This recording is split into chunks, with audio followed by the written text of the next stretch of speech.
Hi friends, welcome back to my channel. ముందుగా అందరికీ good morning అండి. ఈ వీడియో వచ్చేసి ఇవి గార్డెన్లో వచ్చినవి అనమాట.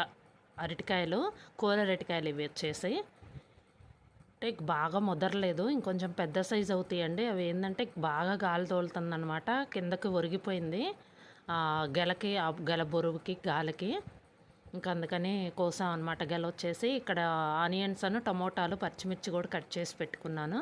ఇంకా అరటికాయ పులుసు అయితే చేద్దామని చెప్పేసి కట్ చేశాను అనమాట. ముందుగా వచ్చి అరటికాయలు ఏంటంటే నేను ఇక వాటర్లో వేసి ఇలా ఉడికిచ్చాను, తొడాలది తీసి ఉడికిచ్చాను అనమాట. పులుసుకైతే డైరెక్ట్ అయినా కోసేసుకోవచ్చండి, ఇబ్బంది ఏం లేదు, ఎలా అయినా చేసుకోవచ్చు. మన కర్రీ వచ్చేసి అరటికాయ పులుసు.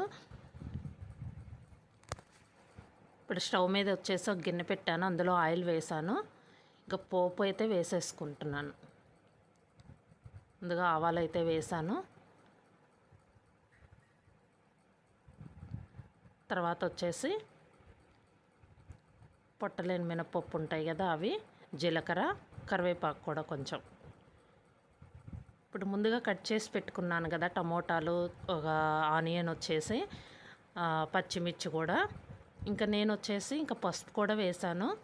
ఇవి కొంచెం వేగాలండి. వేగిన తర్వాత ఈ లోపు ఏంటంటే మనం ఇంకా ముందుగా ఉడికించి పెట్టుకున్నాం కదా, వాటిని ఏంటంటే ఇంకా పొట్టు తీసుకొని చిన్న చిన్న ముక్కలుగా కట్ చేసుకోవాలి.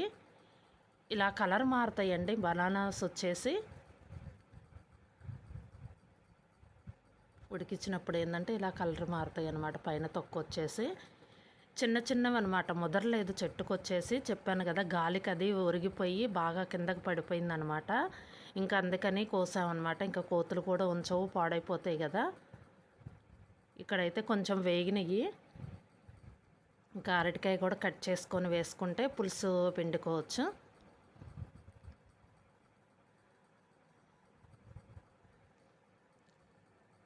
బాగా చిన్న ముక్కలు కట్ చేస్తున్నాను. బాగా చిన్న సైజు అండి, బాగా పెద్ద సైజు వస్తే ముదిరితే కనుక బాగా ఊరుతాయి అన్నమాట కాయలు వచ్చేసి. కానీ అక్కడ పడిపోయిందనమాట అరటి చెట్టు వచ్చేసి.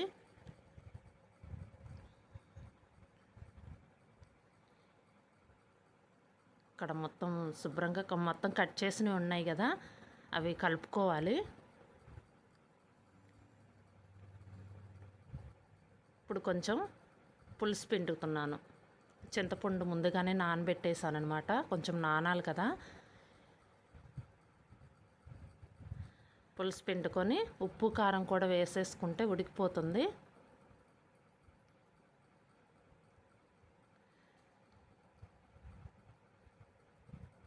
ఉప్పు కారం కూడా వేసేసాను. బాగా ఉడకాలి, బాగా దగ్గరకు అవుతుందన్నమాట కర్రీ వచ్చేసి. చాలా బాగుంటుందండి పులుసు కర్రీ వచ్చేసి. ఇంకా మనం ఫ్రై కూడా చేసుకోవచ్చు, కొంచెం పొడి పొడిగా ఉంటుంది అనమాట ఫ్రై వచ్చేసి. కర్రీ అయితే రెడీ అయిందండి. ఇదండి వీడియో. ఈ వీడియో కనుక మీకు నచ్చితే లైక్ చేయండి, షేర్ చేయండి, సబ్స్క్రైబ్ చేయండి. Thank you for watching.